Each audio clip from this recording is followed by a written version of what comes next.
আৰু ভক্তি মাৰ্গৰ আধ্যাত্মিকতা। এতিয়া কথা হ'ল কি, আমাৰ ইয়াত 3টা বস্তু আমি পাইছো। সেয়া হৈছে কীৰ্তন ঘোষা 1 নম্বৰতে, 2 নম্বৰতে ভক্তি মাৰ্গ, আৰু 3 নম্বৰতে আধ্যাত্মিকতা। প্ৰথমতে আমি এটি সংক্ষেপে আধ্যাত্মিকতাৰ পৰা আৰম্ভ কৰিব খুজিছো। আধ্যাত্মিকতা বুলি ক'লে আমি কি বুজি পাওঁ, ক'ৰ পৰা আহিছে? আমি সকলোৱে জানো যে আমাৰ এই শৰীৰটোক চৈতন্য কৰি ৰাখিছে এটা শক্তিয়ে, আৰু যিটো শক্তিৰ কাৰণে আমি এই জগতখনত আমি কথা কৈ আছো, আমি কাম কৰি আছো, সেয়া হৈছে কি? পৰমাত্মা, জীৱ আত্মাৰ হিচাপে আমাৰ ইয়াত গাঁৱে গাঁৱে প্ৰৱেশ কৰা সকলো জীৱ জগত, চৰাচৰ জগতত প্ৰৱেশ কৰি তেওঁ চৈতন্য হয়। গতিকে সেই আত্মাক আমি কওঁ ইংৰাজীত সোল বা আত্মা, মানুহৰ অন্তৰিষ্ঠ চিৰন্তন সত্তা, এই হ'ল আত্মা। আৰু আমাৰ ধৰ্মীয় বা দাৰ্শনিক অৰ্থত আমি কওঁ কি, যে দেহ নষ্ট হলেও আত্মা কেতিয়াও নষ্ট নহয়, আত্মা সদায় থাকে। গতিকে সেই আত্মাই হৈছে জীৱ আত্মা, যি চেতন সত্তা। ইয়াৰ পাছত আহিব আমাৰ চলৰ পৰা আহিব, আত্মাৰ পৰা আহিব আত্মিক শক্তি বা মনোবল বা প্ৰাণসত্তা, যাক আমি কওঁ স্পিৰিট। গতিকে আমি প্ৰথম হলো আত্মা, তাৰপিছত আত্মিক শক্তি বা মনোবল বা প্ৰাণসত্তা বা স্পিৰিট, চলৰ পৰা আহিলে স্পিৰিট। এতিয়া সেই হৈছে মনোবল। এতিয়া মনোবল কি? আমি কওঁ যে তেওঁৰ মনোবল দৃঢ়, he is a strong spirit। আমি কেনেকে কওঁ? সেই মনোবলটো কওঁ আত্মাই যেতিয়া আমাক সেই শক্তি দিয়ে, সেই শক্তি হৈছে আত্মিক শক্তি, আৰু সেই মনোবল বা সেই স্পিৰিট। ইয়াৰ পাছত আহিব আমাৰ যিটো আধ্যাত্মিক, অৰ্থাৎ স্পিৰিচুৱেল। এতিয়া স্পিৰিচুৱেল বা আধ্যাত্মিক মানে কি? যেতিয়া আত্মাই যেতিয়া ঈশ্বৰ বা ধৰ্মৰ লগত যেতিয়া দেহাটোক জড়িত কৰি দিব, ভৌতিক বিষয়ৰ বিপৰীতে আত্মাই যেতিয়া উন্নতিৰ কথা বুজাব, আৰু সিয়ে হৈ যাব আত্মিক বা আধ্যাত্মিক, যিটোক আমি কওঁ স্পিৰিচুৱেল লাইফ। অৰ্থাৎ আমাৰ প্ৰথমে আত্মা আহিলে, তাৰপিছত আমাৰ আত্মিক শক্তি বা মনোবল বা প্ৰাণসত্তা আহিলে, আৰু তাৰপিছত আহি গ'ল আমাৰ আধ্যাত্মিক। আৰু ইয়াৰ পাছতে আহিব চূড়ান্ত হিচাপে, সেয়া হৈছে স্পিৰিচুৱেলিটি বা আধ্যাত্মিকতা, যিটো আজি আমাক বিষয়বস্তুত সন্নিৱিষ্ট কৰা হৈছে। গতিকে স্পিৰিচুৱেলিটি বুলি ক'লে আমি কি বুলি পাম? আমি আত্মা আৰু ঈশ্বৰ আৰু জীৱনৰ পৰম সত্যৰ সৈতে যেতিয়া গলো, আমি আত্মিকতা বুলি কলো। এই আহি পেলাই আমাক যেতিয়া আমাক সম্পৰ্ক স্থাপনৰ যি অনুভূতি বা যি আমি সাধন কৰিছো, সেইটোৱে হৈছে আধ্যাত্মিকতা। অৰ্থাৎ আত্মিক উপলব্ধি, কৃষ্ণ পৰমৰ্য, আত্ম উপলব্ধি, ঈশ্বৰ চিন্তা আৰু অন্তৰ শুদ্ধিৰ মাধ্যমে জীৱনৰ পৰম সত্য অন্বেষণ কৰাৰ প্ৰক্ৰিয়াকে আধ্যাত্মিকতা বুলি কোৱা হয়। এটা আধ্যাত্মিকতা কি হ'ল? যে আমি যিটো দেহে আমাক দেহটোক চৈতন্য কৰিছে, সেই শক্তিটোৱে যেতিয়া আমাক মনোবল দিব, আৰু কি মনোবল দিব? ঈশ্বৰ চিন্তা, বিষয়ৰ পৰা আঁতৰাই আনিব। আৰু যিটো প্ৰক্ৰিয়াৰে আমি অন্বেষণ কৰিম, কি অন্বেষণ? সত্য। সত্য মানে কি? গোটেই জগতখন মিছা, ঈশ্বৰ সঁচা। এই যিটো আমি সত্য অন্বেষণত ব্ৰতী হ'ম, আৰু সেই প্ৰক্ৰিয়াটো, যিটো প্ৰক্ৰিয়া, সেই প্ৰচেছটো কোৱা হয় আধ্যাত্মিকতা। এতিয়া আমাৰ আহি গ'ল আমাৰ বিষয়ত যিটো আমি পাইছো, সেয়া হৈছে ভক্তি মাৰ্গত আধ্যাত্মিকতা। এতিয়া ভকতি মাৰ্গ বা ভক্তি মাৰ্গ বুলি ক'লে আমি কি বুজি পাওঁ? আমি জানো যে আমি যি প্ৰক্ৰিয়াৰে ঈশ্বৰক বিচাৰিবলৈ যাওঁ যুগে যুগে সেই প্ৰক্ৰিয়াসমূহ বেলেগ আছিল। আধ্যাত্মিকতাৰে হয়, কিন্তু কেনেকৈ হয় আমি জানো। সত্য, ত্ৰেতা, দ্বাপৰ, জ্ঞান মাৰ্গ, কৰ্ম মাৰ্গেৰে জড়িত হৈ আছিলে। সেইকেইটা দুটা মাৰ্গে তাত প্ৰভুত্ব বিস্তাৰ কৰিছিলে।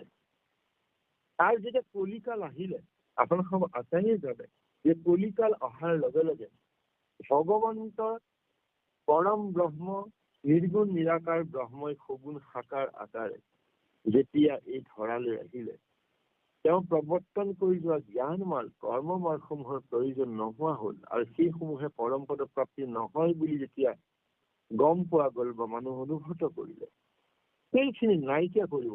ইফালে মানুহৰ অলপাই হৈছে, জীৱনকাল সৰু হৈ আহিছে, ক্ষণিক জীৱনকাল আৰু সময় কম। গতিকে ঈশ্বৰ আমাক উদ্ধাৰ কৰিবৰ কাৰণে তেওঁ কৃষ্ণ ৰূপে দৈৱকীৰ গৰ্ভত অৱতাৰ হ'ল, পূৰ্ণ অৱতাৰ।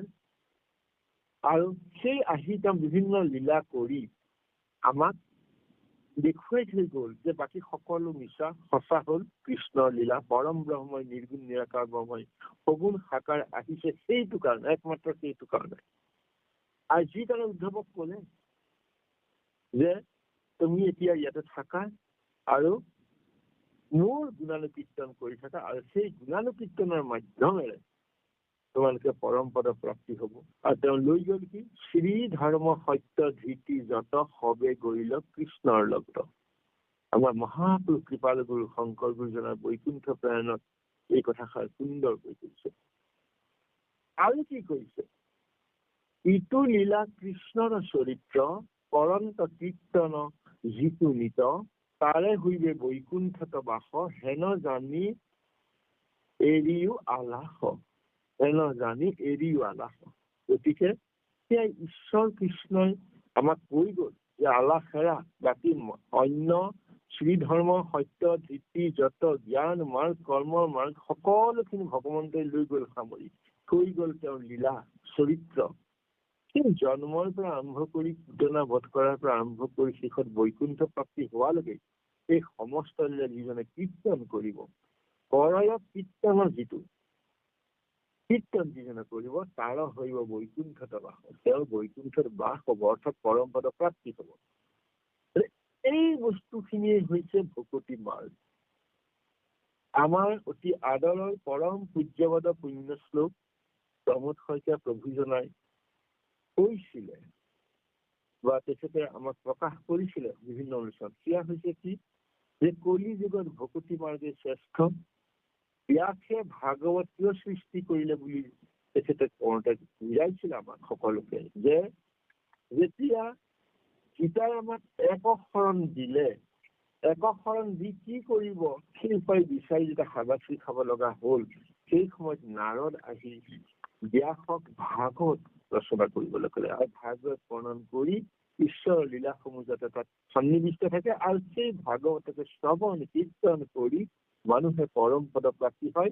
বা একশৰণ ভোজি কি কৰিব, পূজা কৰিব নে, বলি দিব নে, ধ্যান কৰিব, এই উপায়টো কি গ'ল যে একো কৰিব নালাগে, ঈশ্বৰ লীলা কৰিব। আৰু সেই ভাগৱত সৃষ্টি বা ভাগৱত শিকিলে ভাগৱতক অহাৰ যি ব্যৱস্থা সেই ব্যাসে কৰি গ'ল। আৰু সেই ভাগৱতক আশ্ৰয় কৰি যি মাৰ্গ হ'ল, যি প্ৰক্ৰিয়া হ'ল, যি আধ্যাত্মিকতা হ'ল, জীৱনৰ পৰম সত্য অন্বেষণ কৰাৰ যি প্ৰক্ৰিয়াক আমি আধ্যাত্মিকতা বুলি কওঁ, সেই আধ্যাত্মিকতা হৈছে ভকতি মাৰ্গ। যদি আমি সেই ভকতি মাৰ্গৰ কথাখিনি এনেকেই আমি ল'ব পাৰো বা লৈছো। এতিয়া ভকতি মাৰ্গত আধ্যাত্মিকতা, এতিয়া ভকতি মাৰ্গত আধ্যাত্মিকতা কি? আমি সকলোৱে মানৱ জীৱনৰ চিৰন্তন অনুসন্ধানটোৱে হৈছে মই কোন, মোৰ জীৱনৰ উদ্দেশ্য কি আৰু পৰম সত্য কি। আমি এই তিনিটা বস্তুৰ মাজত সোমাই থাকো। মই কোন? মই দেহ নেকি? যদি হয় কিয় হয়, আৰু যদি নহয় কিয় নহয়, আৰু মোৰ জীৱনৰ উদ্দেশ্য কি আৰু পৰম সত্য কি। গতিকে সেয়া হৈছে আধ্যাত্মিকতাৰ মূল উদ্দেশ্যই হৈছে আত্মাৰ উৎকৰ্ষ সাধন কৰি পৰম সত্য বা ঈশ্বৰৰ সৈতে সংযোগ স্থাপন কৰা।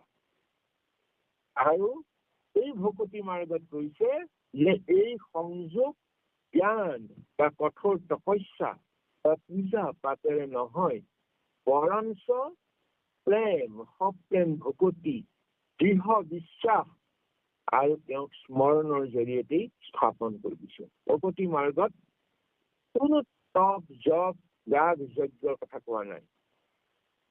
গতিকে আমাৰ দৃষ্টিত হৈছে ভকতি মাৰ্গ হৈছে মানুহৰ অন্তৰৰ শুদ্ধিকৰণৰ এক সহজ আৰু সাৰ্থক উপায়। সহজ, যুগ যুগ ধৰি বছৰ বছৰ ধৰি ধ্যান কৰিব নালাগে।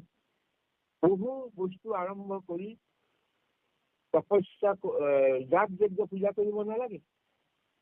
তাত মোক দেহা লাগে, মোক স্থিৰ লাগে, মোক ৰূপ লাগে, মোক যৌৱন লাগে, এইখিনি লাগে। এই লাগে লাগে বস্তুটো নালাগে। লাগে কি? যে ঈশ্বৰক লাগে। আৰু ঈশ্বৰক কেনেকে লাগিব? আত্মাটোক, অন্তৰক আমি শুদ্ধিৰ মাধ্যমেৰে, অন্তৰ শুদ্ধি কৰিম কেনেকে? পৰম ব্ৰহ্মক আমি ভাবিব লাগিব। কেনেকে ভাবিম? যি ঈশ্বৰে পৰম নিৰ্গুণ নিজান নিৰ্গুণ ব্ৰহ্মই সগুণ সাকাৰ আহিছে। আৰু তেতিয়া কি হব? এই ভকতি মাৰ্গত প্ৰৱৰ্তিত হোৱা ভকতজনে নিজৰ অহংকাৰ, কাম, ক্ৰোধ, লোভ আদি নেতিবাচক প্ৰবৃত্তিবোৰ ত্যাগ কৰি ঈশ্বৰৰ চৰণত আত্মসমৰ্পণ কৰিব। আৰু এই আত্মসমৰ্পণৰ ফলত অন্তৰত শান্তি, সহনশীলতা, দয়া, ক্ষমা আৰু প্ৰেমৰ দৰে বিকাশ ঘটিব। এই আমাৰ ভকতি মাৰ্গ কেৱল ধৰ্মীয় আচাৰ অনুষ্ঠান নহয়, বাকী জ্ঞান মাৰ্গ যেনেকে সেই প্ৰক্ৰিয়া আধ্যাত্মিকতা যিটো তাত কৰে, যিটো প্ৰক্ৰিয়া কৰে, সেইবিলাক এটা এটা অনুষ্ঠান। আমাৰ অনুষ্ঠান হয়, কিন্তু কি অনুষ্ঠান? কেৱল অকল ধৰ্মীয় বা এটা ৰিচুৱেলছৰ মাজত আবদ্ধ হৈ থকা নহয়। ৰিচুৱেলছটোৰ মাজেদি আমি পৰম সত্তাক বিচাৰিব লাগিব। আৰু এই ভকতি মাৰ্গৰ সেইকাৰণে কোৱা হয় ই এটা গভীৰ আধ্যাত্মিক সাধনা। আমাৰ পৰম কৃপালু গুৰু শ্ৰীমন্ত শংকৰ গুৰুজনাই এই কথাখিনি বৰ সুন্দৰকৈ উপলব্ধি কৰিছিল, এই কাৰণেই যে তেওঁ পৰম ব্ৰহ্ম নিৰ্গুণ নিৰাকাৰ ব্ৰহ্মৰ কৃষ্ণৰ এক অৱতাৰ আমাৰ কাৰণে। ভাৰতবৰ্ষত ভকতি মাৰ্গৰ যদি আমি কথাখিনি ভাবো, তেতিয়া আমি দেখিম যে আন আন ঠাইত যি ভকতি মাৰ্গ আছে, আমাৰ হিন্দু ধৰ্মত বা যিটো সনাতন ধৰ্ম বুলি কয়, এটা 5টা আছে। এটা আছে বৈষ্ণৱ মাৰ্গ, এটা আছে শিৱ, এটা গণেশ, এটা হৈছে সৌৰ, আৰু এটা আছিলে মই পাহৰিছো ঘপককে, বা যিয়ে নহওক, এই সকলোবিলাক মাৰ্গত কি হয়? তেওঁলোকৰ এটা আনুষ্ঠানিকতা আছে।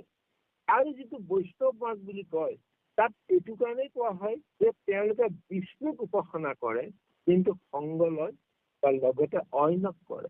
আৰু যিটো গুৰুজনাই কৈছে ব্যৱসায়ীয় অব্যৱসায়ী, যেতিয়া আমি ঈশ্বৰ পৰম ব্ৰহ্মৰ লগত তেওঁৰে সৃষ্টি আন সকলোকে আমি লৈ লওঁ, তেতিয়া এইটো ব্যৱসায় হব। আৰু অকল কৃষ্ণক ভাবি বাকী সকলোলৈ আমি সেৱা বা তেওঁলোকক নমস্কাৰ কৰি দূৰতে ৰাখি কেৱল কৃষ্ণৰ যোগেদি আমি কম, আৰু কৃষ্ণই যাক যেনেকে লাগে দায়িত্ব দিব, সেয়া তেখেতৰ দায়িত্ব, আমাৰ দায়িত্ব ঈশ্বৰক ভবা। এই কথাখিনি, এই পৰম সত্য উপলব্ধি কৰিছে ভাৰতবৰ্ষৰ যি বৈষ্ণৱ মাৰ্গৰ যিসকল আছে মহাপুৰুষ, সেইসকলৰ ভিতৰত কেৱল মাত্ৰ আমাৰ কৃপালু গুৰু শ্ৰীমন্ত শংকৰ গুৰুজনাই কেৱল কৃষ্ণক ভবা।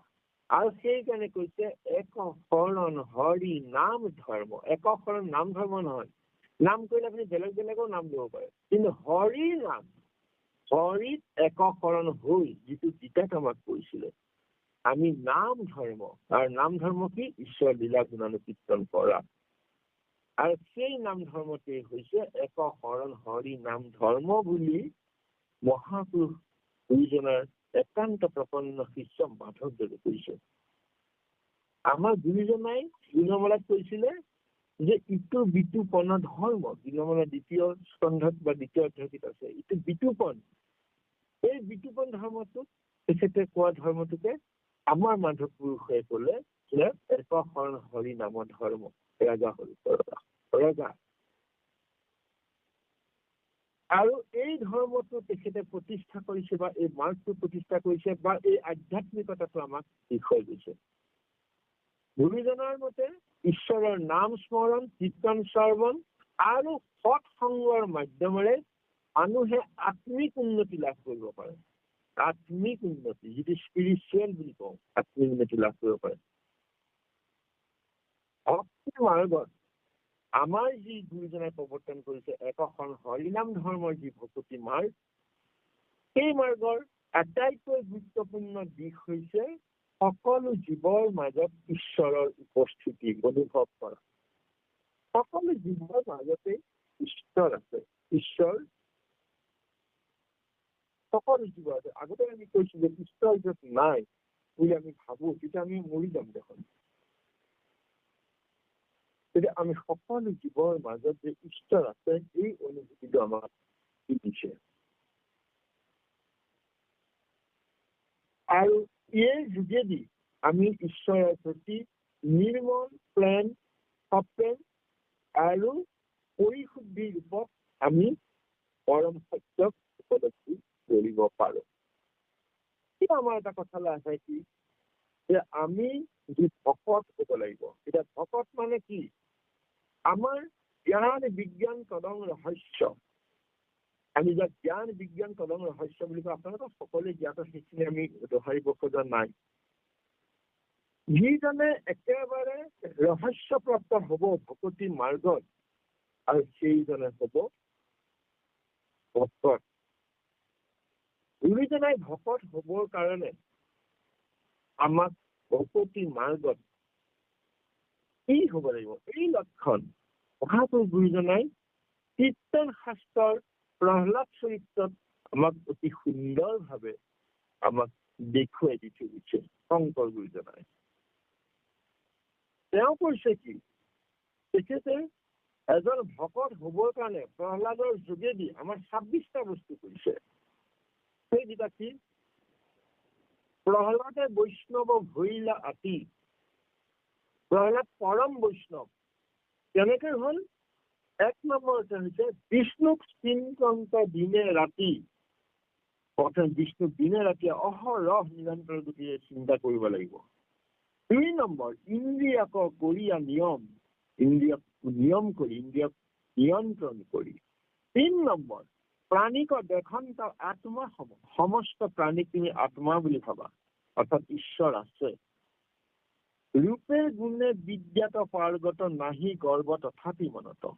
দেহটোৱে যদি ধুনীয়া বুলি আমি ভাবো, সেই গৰ্ব আমি মনত ৰাখিব নালাগিব। এইটো 4 নম্বৰ।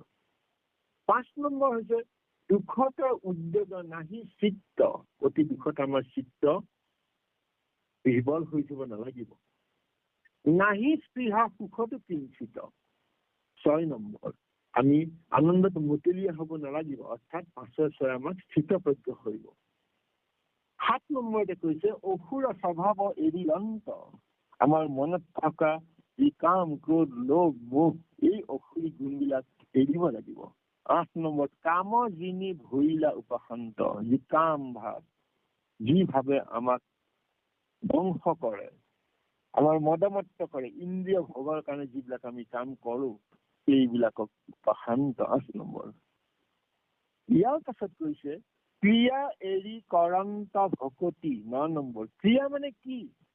আমি যি ক্ৰিয়া কৰিলে আত্মাই বেয়া পায়, আত্মাত হনন হয়, যি ক্ৰিয়া কৰিলে ভগৱন্ত সন্তুষ্ট নহয়, তেনে ক্ৰিয়া এৰি কেৱল ভকতিত যাবলৈ কৈছে। কি কৰিছে? 10 নম্বৰতে ক'লে নিত্যান্তে হৰিক কৰ ধ্যান। অহৰহ হৰিক ধ্যান। এতিয়া ধ্যান মানে কি? আমি কৰবাৰ পাহাৰত গৈ বা হাবিত গৈ ধ্যান নহয়। ঈশ্বৰ আমাৰ অন্তৰতে আছে, চৈতন্য হৈ আছে, সেই আত্মাত যে ঈশ্বৰ আছে, সেই কথা ভাবা। হৰি বিনে নেদেখন্ত আন। 11 নম্বৰত ক'লে যে হৰিৰ বাহিৰে তুমি অন্য কথা নাভাবিবা। অন্য কোনোবা দেৱ দেৱতা আছে, কৰবাত দুৰ্গা আছে, কৰবাত কালী আছে, কৰবাত ভদ্ৰা আছে, কিবা আছে, এইবিলাক কথা নাভাবিবা। অন্য কথা নেদেখন্ত আন। আৰু 12 নম্বৰত ক'লে সদায় কৃষ্ণৰ গুণ কহে। সদায় কৃষ্ণৰ গুণ লীলা কৰি থাকিবা। 13 নম্বৰত ক'লে চিত্তত ধৰিল কৃষ্ণ গ্ৰহ। চিত্তত কৃষ্ণক সাবত মাৰি ধৰা।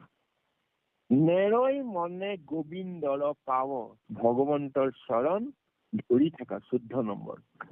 15 নম্বৰত ক'লে কৃষ্ণত উপজয় প্ৰেম ভাৱ। কৃষ্ণত প্ৰেম ভাৱ উপজিব লাগিব। এইটো কেনেকে হ'ব? প্ৰথমতে ভকতৰ লগত যেতিয়া আমি সংগ কৰো তেতিয়া ঈশ্বৰ অনুগামী হওঁ।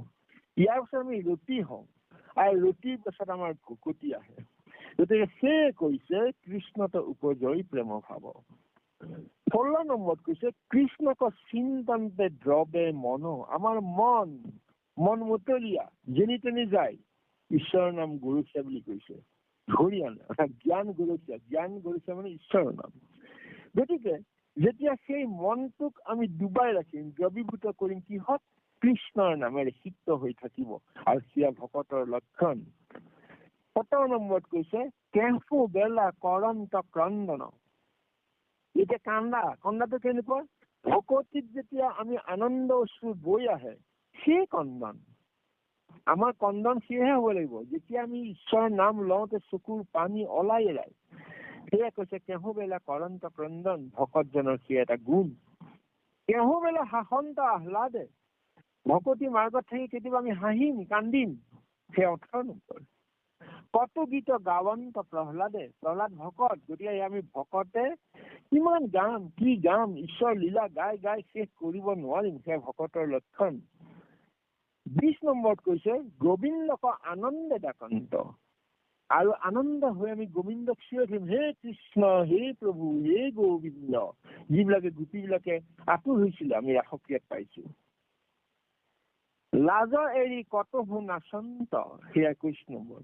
যে উদ্ধ বাহু কৰি মই ভগৱন্তৰ নাম লৈছো, তাৰ কাৰণে আমি লাজ কৰা নাই। ঈশ্বৰৰ নাম লবলৈ আমি লাজ কৰা নাই। ঈশ্বৰৰ নাম আমি গাবলৈ, মুখত লবলৈ লাজ কৰিব নালাগিব, সেয়া ভকতৰ 21 নম্বৰ লক্ষণ। ইয়াৰ পাছত কৈছে হৰি বুদ্ধি হৈ আপোনাক। আৰু মন মগজুত হৰি বুদ্ধি, সুবুদ্ধি হব লাগিব। সুসাংগ তেতিয়াই হব। হৈ আপোনাক, আপোনাৰ মানে কি? আমাৰ চিত্ত অন্তৰ। কত কৰৈ কৃষ্ণৰ চেষ্টা। এইটো এটা 23 নম্বৰত আহিলে যে আমি কৃষ্ণক কিমান চেষ্টা কৰিছো, কিমান প্ৰয়াস কৰিছো, কিজানি পিছলি যাওঁ। এই যিটো চেষ্টা হব লাগিব কৃষ্ণক পাবলৈ। আৰু তাৰ পিছত আনন্দ লোটক যায় বহি, এই চেষ্টা কৰি থাকোতে আমাৰ আগতে যি কৈছো ভকতি অশ্ৰু আমাৰ বৈ আহিব। নামতি থাকন্ত কত ৰহি, এই আমাৰ 24 নম্বৰত কলে যে আমি একো মতা নাই, ৰৈ আছো, কৃষ্ণত মগন হৈ আছো, কাম কৰি আছো, কিন্তু হৃদয়ত কৃষ্ণৰ নাম লৈ আছে, সেয়া ভকতৰ লক্ষণ। হৰিষতে তনু ৰোমাঞ্চিত, কৃষ্ণতে অৰ্পিলে প্ৰাণ চিত্ত। একেবাৰে শেষত কৈ দিলে যেনেকৈ যে তনু আমাৰ দেহ ৰোমাঞ্চিত হৈ যাব ঈশ্বৰৰ নাম এই ধৰণে কৰি থাকোতে, আৰু আমাৰ প্ৰাণ, আমাৰ চিত্ত আমি কৃষ্ণত যেতিয়া অৰ্পণ কৰিম, তেতিয়া আমি কৃষ্ণক যি অভয় চৰণ কম, মৰিবলৈ আৰু ভয় নাথাকে। দেহটো নাইকিয়া হৈ যাব, আমাৰ চিত্ত কৃষ্ণক দিলো, কৃষ্ণই আমাক লৈ যাব। কলৈ লৈ যাব? পৰম পদলৈ লৈ যাব। এয়া ভকতৰ লক্ষণ। গুৰুজনাই ইমান সুন্দৰকৈ কৈছে, এহি মানে কৰন্ত ভকতি, আন বিষয়ত নাহি মতি, কৃষ্ণৰ কিংকৰে এহু ফলে, হৰি হৰি বোলা সৰ্বজনে। এই যে আমাক কলে, গুৰুজনাই কলে, কৃষ্ণৰ কিংকৰে এহু ভনে, কি কলে? এহি মানে কৰন্ত ভকতি। আমাক ভকতি কৰিবলৈ প্ৰহ্লাদ চৰিত্ৰত আমাক দেখুৱাই দিছে, এনেকৈ তোমালোকে ভকতি কৰা আৰু ভকত হব পাৰিবা। এই কথাখিনি আমাক কৈছে। ইয়াৰ পাছত গুৰুজনাৰ আমাৰ যি কীৰ্তন শাস্ত্ৰ ভকতৰ কাৰণে কৰিলে, কাৰণ ভাগৱতখন সমস্ত ভাগৱত পঢ়ি বুজা বৰ সহজ নহয়। সেইকাৰণে ভাগৱতৰ সাৰ সংগ্ৰহ কৰি কীৰ্তনৰ বিভিন্ন অধ্যায়সমূহ সজ্জিত কৰা হৈছে। আৰু ভকতিৰ ৰহস্য কি, সেই তত্ত্ব কি, কীৰ্তনত কৈছে। বৈকুণ্ঠ পুৰাণত কৈছে, বিষ্ণুময় দেখৈ যিটো সমস্ত জগত, জীৱন্তে মুকুত সময় চিৰকালত, সকলো প্ৰাণীক দেখে বেক আত্মসম, উপায় মধ্যত ইটো অতি মুখ্যতম, মোৰ ইটো ধৰ্মৰ অল্পৰো নাহি হানি, যিহেতু সাক্ষাতে মই কৰিলো তত্ত্ববাণী। উদ্ধৱক ভগৱন্তই কলে যে মই আচল তত্ত্বটো কৈ দিলো।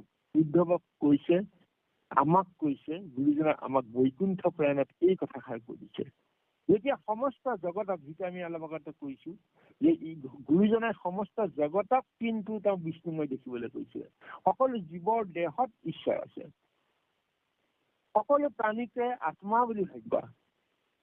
গতিকে মোৰ এইটো ধৰ্মৰ অল্পৰো নাহি হানি, অকণো ইয়াৰ হানি নহয় ভাবা, যিহেতু সাক্ষাতে মই কৈলি তত্ত্ববাণী, এই তত্ত্ব, এই পৰমাৰ্থিক তত্ত্ব।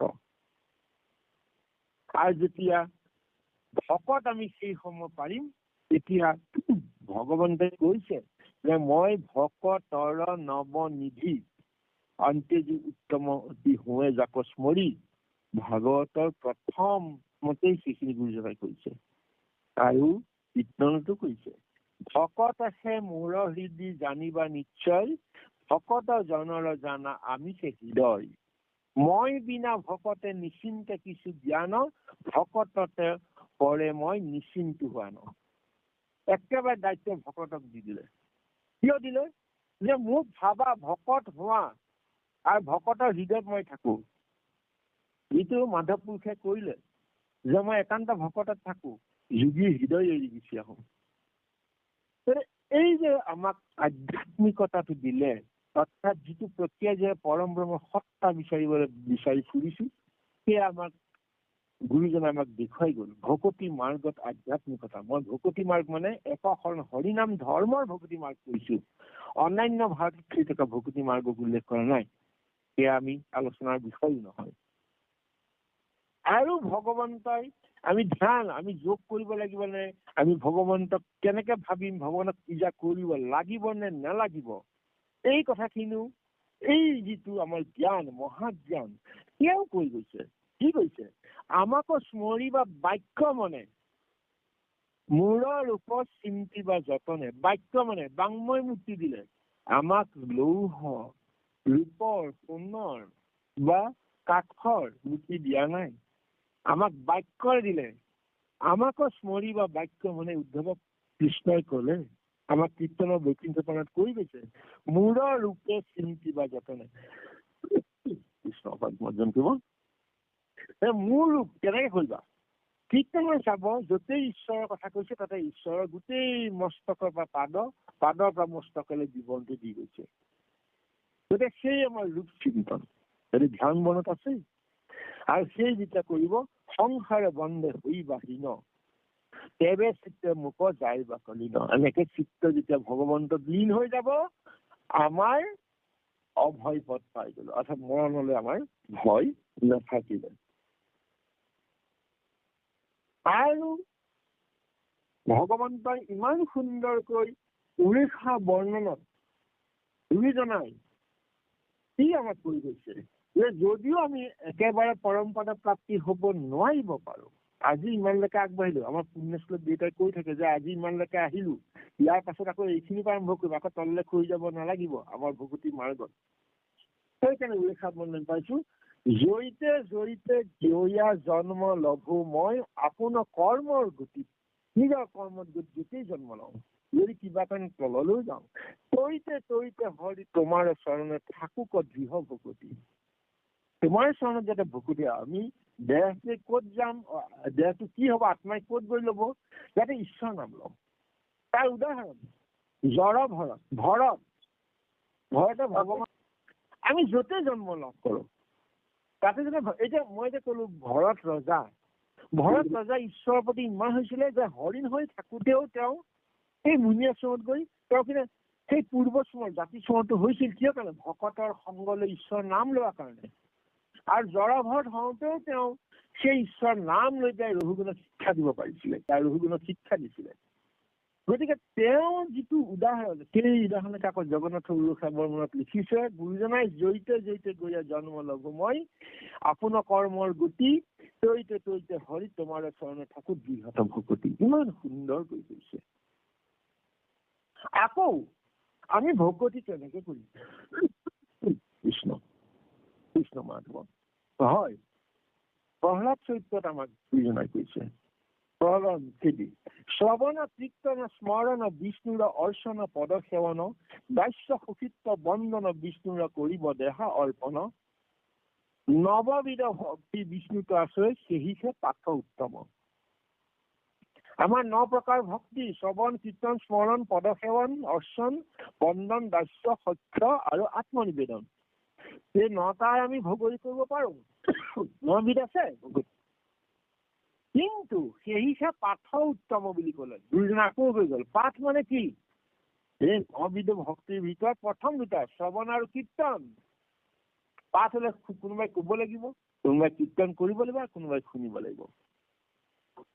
আৰু সেই কথা গুৰুজনে বেদশ্ৰীত কৈ গ'ল, শ্ৰৱণ কীৰ্তন বিনা আন পুণ্য নাপাই জানা, ইটো ঘোৰ সংসাৰ পাৰ। আমাক গুৰুজনাই দেখুৱাই গৈছে, বেদশ্ৰীত লিখি গৈছে যে শ্ৰৱণ কীৰ্তনৰ বিনা আন পুণ্য নাপাই জানা। যে শ্ৰৱণ কীৰ্তনৰ বাহিৰে আন পুণ্য নাপায়। কৰিব পাৰে, পদসেৱন কৰিব পাৰে, স্মৰণ কৰাটো ভাল, অৰ্চন কৰাটো ভাল, বন্দনা কৰাটো ভাল, দাস্য হোৱাটো ভাল, সক্ষিপ্ত হোৱাটো ভাল, আত্মনিবেদন কৰাটো ভাল। কিন্তু এই 9টাৰ ভিতৰত বাকী যিকেইটা আছে, এই 2টা বাদ দিলে আমি কৰিব নোৱাৰো। আৰু সেইকেইটা কৰিবৰ কাৰণে আকৌ শ্ৰৱণ কীৰ্তন লাগিব। সেইকাৰণে গুৰুজনাই কৈছে কেৱল শ্ৰৱণ কীৰ্তন কৰা। কিহৰ কাৰণে? কোনোবাই অৰ্চন কৰিবলৈ যাওঁতে পূজাৰ কথা আহিব পাৰে, কোনোবাই বন্দনা কৰিবলৈ যাওঁতে আকৌ কিছুমান বিভিন্ন ধৰণৰ কৰ্মমাৰ্গী বস্তু আহিব পাৰে। গতিকে এই ব্যৱস্থাটোৰ পৰা উত্তম হৈছে কেৱল শ্ৰৱণ কীৰ্তন। আৰু ভকতি মাৰ্গৰ ই হৈছে এক উত্তম, আমাৰ ভকতি মাৰ্গৰ যি উত্তম বুলি কৈছো, সেই ভকতি মাৰ্গৰ উত্তমতাখিনি ইয়াতে এনেকে গুৰুজনে আমাক দেখুৱাই থৈ গৈছে। ইয়াৰ পাছত আমি আহো এতিয়া কীৰ্তন পুথিখন। কীৰ্তন পুথিখন মহাপ্ৰভু কৃপালু গুৰু শংকৰ গুৰুজনাই কীৰ্তন পুথিভাগি আমাক দি গ'ল। কিয় দি গ'ল? যে ভাগৱত পুৰাণত প্ৰতিপাদিত হৈ থকা যি প্ৰেমমূলক, ঈশ্বৰ প্ৰেমমূলক যি আমাৰ বিশেষত্ব আছে, যাৰ দ্বাৰা আমি ভকতি মাৰ্গত যাব পাৰো, ভাবি জীৱ আত্মাই পৰমাত্মাৰ তেনেকৈ আমি যাব পাৰো। কেনেকৈ অবিচল অবিৰাম ভাৱে আন্তৰিকতাৰে আমি সমৰ্পণ কৰিব, এই কথা আমাক ভাগৱতে দি গৈছে। আৰু সেই ভিত্তিয়ে হৈছে পৰম শুদ্ধ সত্যৰ বিশুদ্ধ জ্ঞান। আৰু যাৰ জ্ঞানৰ যোগেদি আমি জীৱসকল বন্ধনৰ পৰা আঁতৰি গৈ পৰম সত্যৰ সৈতে একাত্ম উপলব্ধি কৰিব পাৰো।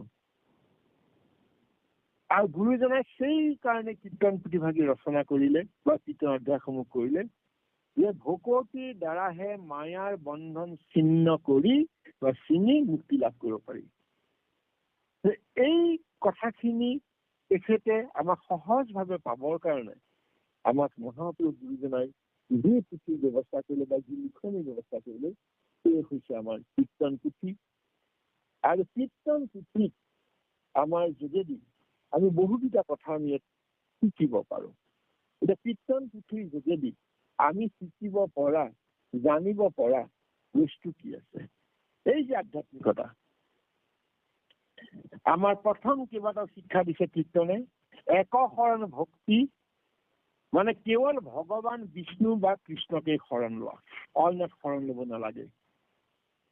কীৰ্তন পুথিভাগৰ প্ৰথমতেই কৈছে, চতুৰ্বিংশতি অধ্যায় প্ৰথমতে চিনাকি কৰি দিছে, যি আমি সনাতন বুলি কৈ থাকো। প্ৰথমে প্ৰণাম ব্ৰহ্ম ৰূপী সনাতন, সৰ্ব অৱতাৰৰ কাৰণ নাৰায়ণ।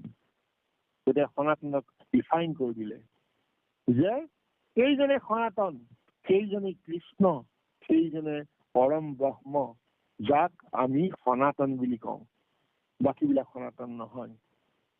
আৰু একশৰণৰ ভক্তি তত্ত্ব ত্যাগ কৰিবৰ কাৰণে আমাক চতুৰ্বিংশ অধ্যায়তে কৈছে, গাহে যেতিয়া গজেন্দ্ৰক ধৰিছিলে, গজেন্দ্ৰই কি কৰিছিলে? পূজা কৰিছিলে নেকি? নাই কৰা। শৰণ হৰি নাম লৈছিলে।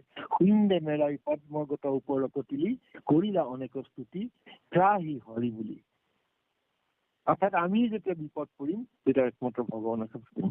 আমি হুজুকি মাৰি দিলে কৃষ্ণ বুলি কওঁ, কাৰোবাৰ হাতত কিবা কৰিলে কৃষ্ণ বুলি কওঁ, আমি কোনো দেৱতাৰ অন্য দেৱ দেৱতাৰ নাম নলওঁ।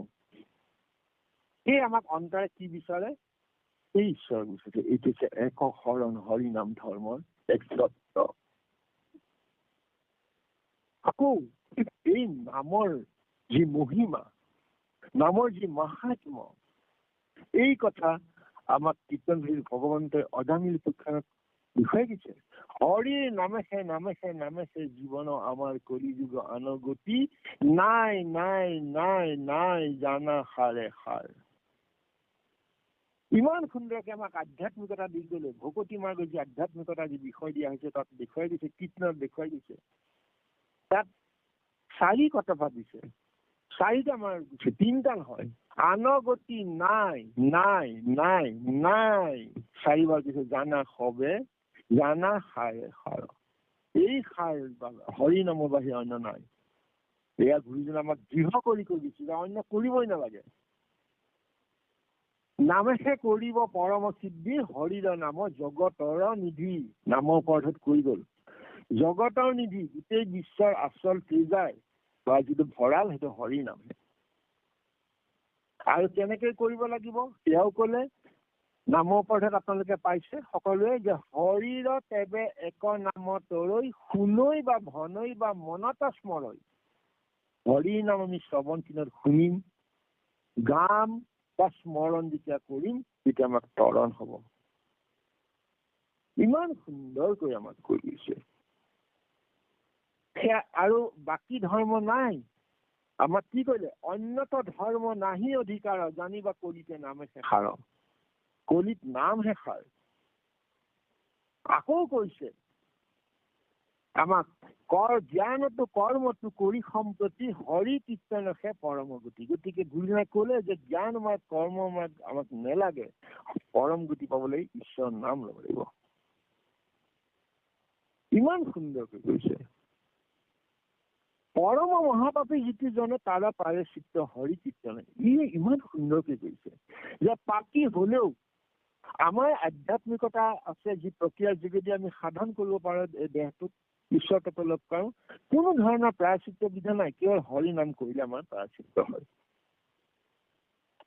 আৰু প্ৰহ্লাদ চৰিত্ৰত আমি পাইছো, হৰি ৰাম এই মূল মন্ত্ৰ, কলিত নাহি তপ জপ যজ্ঞ যন্ত্ৰ। একেবাৰে ঘোষণা কৰি আছে কীৰ্তনত, কীৰ্তন ঘোষা বুলি কৈছো, ঘোষণা কৰিছে, ঘোষিছে কি যে কলিত কোনো জপ যজ্ঞ যন্ত্ৰ একো নাই। জ্ঞানতো কৰ্মতো কৰি সম্পত্তি, হৰি কীৰ্তনেহে পৰম গতি। আমি কৰি গৈছে কথাষাৰি, ইমান সুন্দৰ কৈছে। আকৌ ভাগৱতৰ তাৎপৰ্যত কৈছে, নামেহে পৰম ধৰ্ম কলিত, নামেহে মৰণ সম্বল চিত্ত। মৰণৰ সময়ত তুমি কি সম্বল ল'বা? ঈশ্বৰৰ নাম ল'বা। সেই সময় অন্য নল'বা। অন্য লয় জানো? নলয়। গতিকে এই কথাখিনি ইমান সুন্দৰকৈ আমাৰ কীৰ্তনৰ যোগেদি এক শৰণ ভক্তিৰ কথা কৈছে। আৰু দ্বিতীয়তে নামৰ মাহাত্ম্য কথাটো কৈছে, যাৰ দ্বাৰা চিত্ত শোধন কৰিব পাৰি। আৰু আমি এই নাম কেনেকে ল'ম? কীৰ্তনে কৈছে যে তুমি ভকতৰ সংগ লোৱা, তেতিয়া তুমি আধ্যাত্মিক উন্নতি হব, আধ্যাত্মিকতা হব। তোমাৰো ভকতৰ সংগ পায়া অনুপম, ধৰ্ম কাম মুখ্য কৰৈ তৃণ সম। 4 পুৰুষত্বতাক আমি নালাগেই। যদি আমি ভকতৰ সংগ লওঁ তেতিয়া একোৱেই নালাগে। তোমাৰ সংগ ললেই আমাৰ ধৰ্মৰ্থ কামমুখক 3 সময় একেবাৰে আৰু তাক আমি নহলেও হব আৰু বনৰ লগত কৈ দিছে। ইমান সুন্দৰকৈ গুৰুজনাই এই কথাখিনি আমাক তেনেকৈ দিছে, ভাবকচোন। আৰু কীৰ্তন পুথি সাজি বা আমাৰ আধ্যাত্মিক যি মাৰ্গ, ভকতি মাৰ্গ, এইটো কেৱল ধৰ্মীয় মাৰ্গ নেকি? নহয়। পৃথিৱীত যিমান বিলাক ধৰ্ম হৈছে বা ধৰ্মৰ গুৰু হৈছে, তেওঁলোকে কেৱল ধৰ্ম ৰিচুৱেলছৰ ওপৰত গুৰুত্ব দিয়ে। কিন্তু আমাৰ এটা সামাজিক সত্তা আছে। আমাৰ সমতা আৰু মানৱতাবাদৰ যি তত্ত্ব, সেইটো একখন হৰিনাম ধৰ্মত আছে। আৰু তৃতীয়ত সেয়া প্ৰকাশ কৰিছে। গুৰুজনাই কৈছে যে ভকতি মাৰ্গ কেৱল ধৰ্মীয় সাধনৰ মাজতে সীমাবদ্ধ নহয়, ইয়াত সামাজিক তাৎপৰ্য আছে, যিটো গভীৰ তাৎপৰ্য। কিয় কাৰণে কৈছে আপুনি চাব, কীৰ্তনত কৈছে যে সকলো মানুহকে ঈশ্বৰৰ সন্তান বুলি ভাবিবা। সকলোকে কৈছে। আমি ইতিমধ্যে কলোৱেই জাতি, বৰ্ণ, ধন, সম্পদ বা সামাজিক মৰ্যাদাৰ ওপৰত গুৰুজনাই গুৰুত্ব দিছে নাই দিয়া? বাকী মাৰ্গত হয়তো অলপ অলপ গুৰুত্ব দিয়া যেন অনুভূত হয়। আমি সেইখিনি কথা ক'ব নিবিচাৰো, কিন্তু আমাৰ গুৰুজনাই কিন্তু একেবাৰে দিয়া নাই। সেইকাৰণে গুৰুজনে ক'লে, কৰিয়া কলিত কীৰ্তন ৰাতি পাৱৈ বৈকুণ্ঠ 34 জাতি। এই 34 জাতি যি আছে বা যি সমস্ত আছে পৃথিৱীত, এই সকলো ৫ নম্বৰত কৈ গ'ল যে কীৰ্তন যদি কলিত কৰে তেওঁ বৈকুণ্ঠ পায়। মানে বৈকুণ্ঠ যাবৰ কাৰণে তেওঁ উচ্চ বৰ্ণৰ হ'ব লাগিব, এনেকুৱা হ'ব লাগিব, তেনেকুৱা হ'ব লাগিব, নাই। গতিকে এয়া আমাৰ সমতা বা মানৱতাৰ তত্ত্ব নহয়নে? জাতি ভেদৰ ঊৰ্ধত উঠি সকলোৱে বৈকুণ্ঠ পাব যদি কলিত কৃষ্ণৰ কীৰ্তন কৰে। ইমান সুন্দৰ কৰিছে। ব্ৰাহ্মণৰ, চাণ্ডালৰ, দাতাক, চোৰৰ যাৰ দৃষ্টি একতুল, নিচত সাধুত যাৰ ভুল তাহাকে পণ্ডিত বোলে সৰ্বজন। সেইজনক পণ্ডিত বুলি কৈছে। গতিকে সেয়া আকৌ কৈছে যে আমুকৰ হাতে খাব নাপায়, তামুকৰ হাতে খাব লাগিব, আবুৱে ছোৱালী দিয়া বস্তু নালাগে, শৰণাগত হ'ব লাগিব, অসমীয়া আমি খাব লাগে নালাগে, বিভিন্ন ধৰণৰ আমাৰ ব্যৱস্থাৰাজিৰ মাজত আমি যেতিয়া কৰিবলৈ যাম, গুৰুজনাই সকলো উৎপাত কৰিছে। কেৱল ঈশ্বৰৰ নাম লোৱা, আৰু ঈশ্বৰৰ নাম লৈ যদি আমি কোনোবা যদি ঈশ্বৰৰ নাম লৈ তাক পানী এগিলাচ দিয়ে খাবা, অন্নও যিয়ে খাবা। উৰেখা মনত কৈছে কি, অন্তবৰ্ণে হীনবৰ্ণে যিটো অন্ন চৈ, তাক ভুঞ্জি সমস্ত পাতকে মুক্ত হৈ। অন্তবৰ্ণ, অন্তেজু, হীনবৰ্ণ যিটো অন্ন চুৱে তাকে ভুঞ্জি সমস্ত পাতকে মুক্ত হ'ব, মুক্ত হ'ব পাৰে। চোৱা গঞ্জা বুলি যিটো অন্ন নাখাই মোৰ, বিপদত পৰে তাক কৰো দণ্ড ঘোৰ।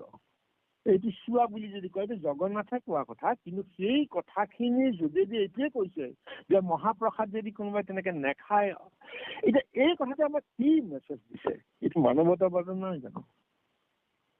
যে তেওঁ এনেকুৱা সাধ্য কৰে, 3 সাধ্য কৰে, গায়ত্ৰী মন্ত্ৰ জপ কৰে, তেওঁ বনাই দিয়াটো খাম, বাকীবিলাকে নাখাওঁ, আৰু যিজনে কৰিব আকৌ বাকীবিলাকে ঈশ্বৰ নাম লৈ নাখায়। আছে নেকি? নাই। কলিকালত সেইটো নাই। নাহি কালৰ নিয়ম ব্ৰতত দোষ নাই, পাইলে মাত্ৰ খাৱৈ অন্ন তেবে মুখ্য পায়।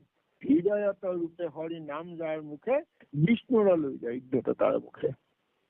বিষ্ণুৰ লৈও উদয়ত ভৰে সুখে।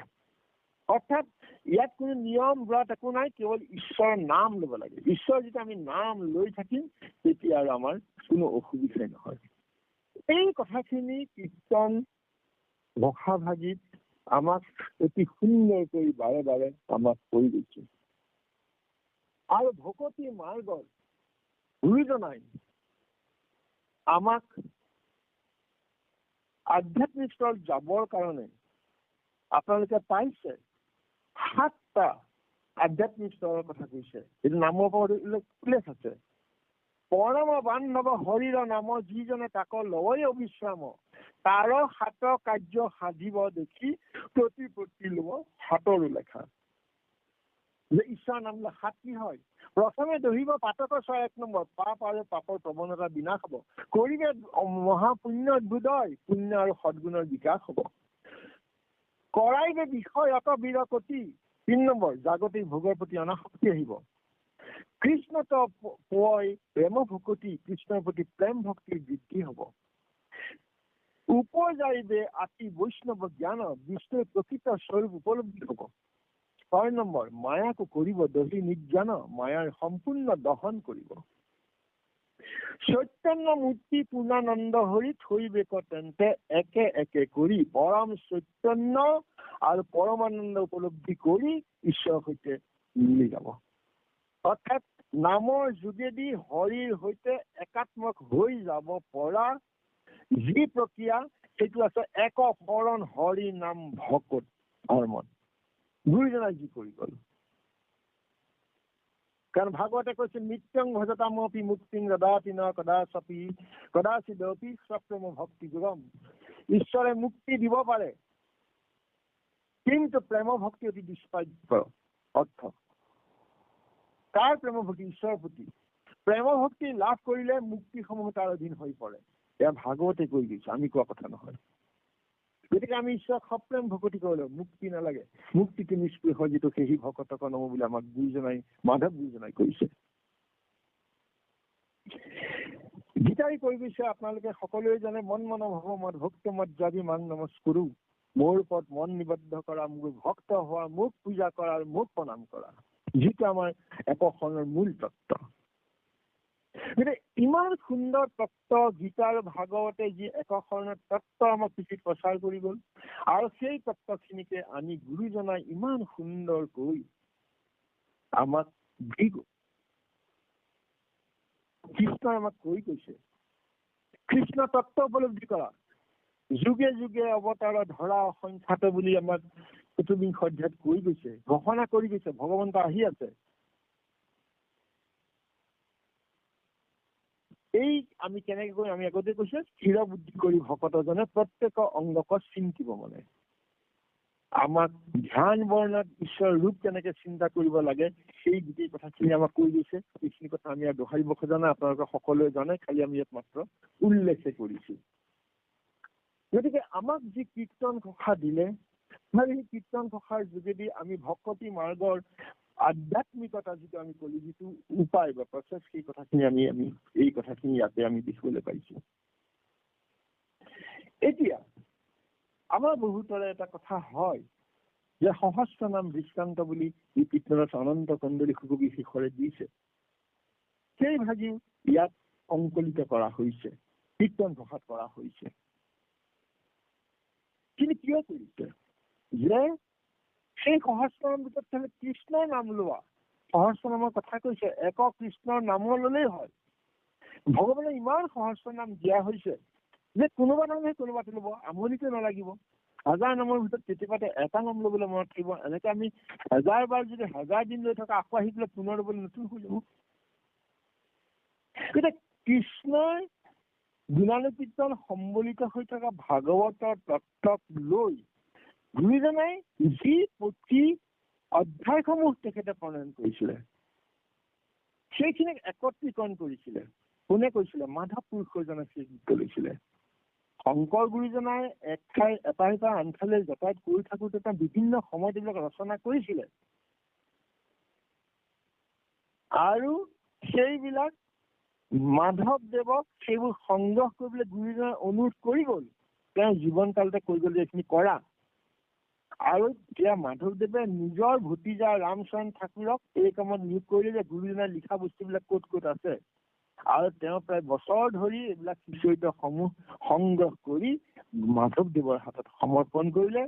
আৰু মাধৱদেৱে সেই সংগ্ৰহিত কীৰ্তনসমূহ অৰ্থাৎ সেই অধ্যায়সমূহ সঠিক ক্ৰমত সজাই তুলি অত্যন্ত আনন্দিত হৈছিলে। তেতিয়া মাধৱ গুৰুজনাই কিমান ডাঙৰ গুৰু সেৱা কৰিছে, আৰু সেয়া ৰামচৰণ ঠাকুৰে যি বিন্যাস কৰিছিলে, আৰু সেইখিনিকে মাধৱদেৱে গ্ৰহণ কৰিছিলে। আমাৰ কীৰ্তন বিভাগত মুঠ 30টা অধ্যায় আছে, 29টা শংকৰদেৱে ৰচনা কৰিছে, এটা সহস্ৰ নাম বৃত্তান্ত এটা অধ্যায় আছে, ৰত্নাকৰ কন্দলী ৰচনা কৰিছে। গতিকে আমি এই মহাপুৰুষজনাৰ যি এই কীৰ্তন পুথি, এই কীৰ্তন পুথিয়ে আমাক ভকতি মাৰ্গত কেনেকৈ লৈ যাব পাৰে, আমাৰ আধ্যাত্মিকতা ভাৱ কেনেকৈ যোগাই তুলিব পাৰে, এই কথাখিনি আমি ইয়াত তন্নকে আলোচনা কৰিব পৰা নাই। আমাৰ সীমিত জ্ঞানৰ কাৰণে আপোনাৰ সকলো জ্ঞানী সুধিলো, আপোনাৰ এইখিনি আপোনালোকৰ জনা কথাকে মই ইয়াত কলো। গতিকে ইয়াৰ কিবা সাহিত্যিক মূল্য আছে, কিবা নাই, সেইখিনি কথা নকওঁ। এটাই কৈছে যে কীৰ্তন হৈছে এক শৰণ হৰি নাম ধৰ্মৰ ভকতি মাৰ্গৰ আধ্যাত্মিকতাৰ, অৰ্থাৎ আধ্যাত্মিকতা। আৰু যি কাৰণে আমাৰ অতিকৈ শ্ৰদ্ধাৰ পুণ্য শ্লোক প্ৰমোদ শইকীয়া প্ৰভুজনাই এই পুথিভাগৰ যেতিয়া আমি আলোচনা কৰা হৈছিলে নামামৃত সন্ধানী সত্ৰত, তেতিয়া 2025 চনৰ মই ভালকে মন ৰাখিছো 25 জুলাইত তেখেতৰ উৎকৃষ্ট বা সৰ্বোত্তম কথা কৈছিলে যে ভকতৰ জীৱন শাস্ত্ৰ বুলি। কীৰ্তন ভকতৰ জীৱন শাস্ত্ৰ। কিয় জীৱন শাস্ত্ৰ? কাৰণ ভকত হব লাগিলে, ভকতৰ জীৱন প্ৰতিপন্ন কৰিবৰ কাৰণেই আমি ভকতি মাৰ্গৰ একশৰণ ভকতি মাৰ্গৰ আধ্যাত্মিকতা বিষয়ে কীৰ্তনৰ বাহিৰে অনত যাব নোৱাৰো, ঘোষাৰ বাহিৰে অনত যাব নোৱাৰো। কীৰ্তনক মুখ্য কৰি আমি ঘোষা শাস্ত্ৰ, নামঘোষা, ৰত্নাৱলী, ৰত্নাকৰ সকলোখিনি পঢ়িব পাৰোঁ। মূল কীৰ্তন আৰু ঘোষা, গুৰুজনাই কীৰ্তন, মাধৱ গুৰুজনাৰ ঘোষা, এই দুইভাগী শাস্ত্ৰ যদি আমি ভালকৈ যদি অধ্যয়ন কৰোঁ, তেতিয়াহ'লে কোনো পদ্ম পুৰাণ, স্কন্দ পুৰাণ, নাৰদীয় পুৰাণ, উপনিষদ, আনকি ভাগৱত পুৰাণ পঢ়াৰো প্ৰয়োজন নাই। সকলোখিনি ইয়াত সন্নিৱিষ্ট কৰিছে, ইমান কষ্ট কৰি কৰিছে। সেই কষ্ট বা তেনেধৰণৰ কাম পৃথিৱীত কোনো এজন গুৰুৱে আমাক কৰিব পৰা নাই। পদবন্ধ কৰিছে, টীকা ভাষ্য কৰিছে, নাই কৰা বুলি মই নকওঁ, কিন্তু এখন মৌলিক শাস্ত্ৰ পৰম কৃপাল গুৰু শংকৰ গুৰুজনাই কৰিছে, মাধৱ গুৰুজনাই বিভিন্ন সাৰ সংগ্ৰহ কৰি নাম ঘোষা কৰিছে, ভক্তি ৰত্নাৱলী, ভক্তি ৰত্নাকৰ কৰিছে। কাৰ কাৰণে? আমাৰ কাৰণে। এতিয়া নকৰিলে হ'ল, তেখেতে বুজিছে, হৈ গ'ল আৰু। গতিকে তেখেতে আমাক কি দি গৈছে, কি কৰিব লাগে, কি কৰিব নালাগে, ক'ত যাব লাগে, কি খাব লাগে, ক'ত খাব লাগে, কিয় কৰিব লাগে, এই সকলোখিনি আমাৰ ভকতি মাৰ্গৰ যি আধ্যাত্মিকতা বুলি আজি বিষয়টো কোৱা হৈছে, সেইকাৰণে আমাক কীৰ্তন ঘোষা তেওঁ দি গ'ল কষ্ট কৰি। মাধৱ পুৰুষে কষ্ট কৰি সংগ্ৰহ কৰিলে, ৰামচন্দ্ৰ ঠাকুৰে সেইখিনি বিন্যাস কৰি দি দিলে। গতিকে আমাৰ গুৰুজনাই অকল ধৰ্ম প্ৰচাৰক আছিল নে? নাছিল। তেওঁ এজন সকলোৱে হৃদয় স্পৰ্শ কৰিব পৰা যি ধৰ্ম, ঈশ্বৰ তত্বৰ ধৰ্ম, সেয়াহে আছিলে। অৰ্থাৎ তেওঁৰ যি পুথি, কীৰ্তন পুথিৰ মাজেদি, তেওঁৰ বাণীসমূহৰ মাজেদি আমাৰ ধৰ্মৰ উপৰিও ধৰ্মক অৱলম্বন কৰি সমাজখন সুস্থিৰভাৱে লৈ যাব পৰাৰ যি ব্যৱস্থা, মানৱতাবাদ বা সমতা, আমাক গোটেইখিনি ঘোষা কীৰ্তনে দিছে। আমি বুজিব লাগিব, বুজি বুজি পঢ়িব লাগিব, তেতিয়া আমাৰ সিজনৰ মাজত ইজনৰ অসূয়া নাথাকে। নামঘৰতে 2-3টা খেল হবলৈ লৈছে, নালাগে, একোৱেই নালাগে। আমি সকলো গুৰুজনাই কি কৰিছিলে? গুৰুজনাই কৈছে আমি একেলগে বহি কীৰ্তন কৰোঁ, হৰি কীৰ্তন কৰোঁ। সেই আদৰ্শটোৰ কাৰণে কীৰ্তন আছে আৰু আমি সেইখিনিকে কৰিব লাগিব। গতিকে এইখিনি কথাকে আমি অনুভৱ কৰিলো, আৰু অনুভৱ কৰি আপোনাৰ খবৰ আগলৈকে আপোনালোকে যি বিষয় আপোনালোকে আমাক আজ্ঞা দিছিলে ক'বলৈ, আমি চেষ্টা কৰিছো অকণ ক'বৰ কাৰণে, কিন্তু সম্পূৰ্ণৰূপে আমি কৰিব পৰা ক্ষমতাখিনি পোৱা নাই, বা আমি নিজেও ইমানখিনিলৈ যাব পৰা নাই। যিখিনি পাৰিছে নিজ শক্তিৰে, আৰু সেইখিনিকে আপোনাৰ খবৰ আগত আজি অৱগত কৰিলো। আমি অৱগত কৰোঁতে যথেষ্ট আমাৰ ভুল ত্ৰুটি হৈছে, উচ্চাৰণত হৈছে বা পদচয়নতো হ'ব পাৰে, নথকাকে নাই, কেতিয়াবা ভুলকে গাই দিছো চাগে। এই সমস্ত যি ভুল ত্ৰুটি হৈছে সেইখিনি আপোনালোকে মৰীক্ষণ কৰিব। গতিকে কি কম, যিহেতু কৃষ্ণৰ কীৰ্তন ধৰ্মত নাহিকে পাত্ৰ নিয়ম, কেৱলে কৃষ্ণৰ কীৰ্তনে কৰে সমস্তকে নৰোত্তম বুলি মাধৱ পুৰুষে যি কথাখিনি কৈছে সেইখিনি আমি সামৰিছো।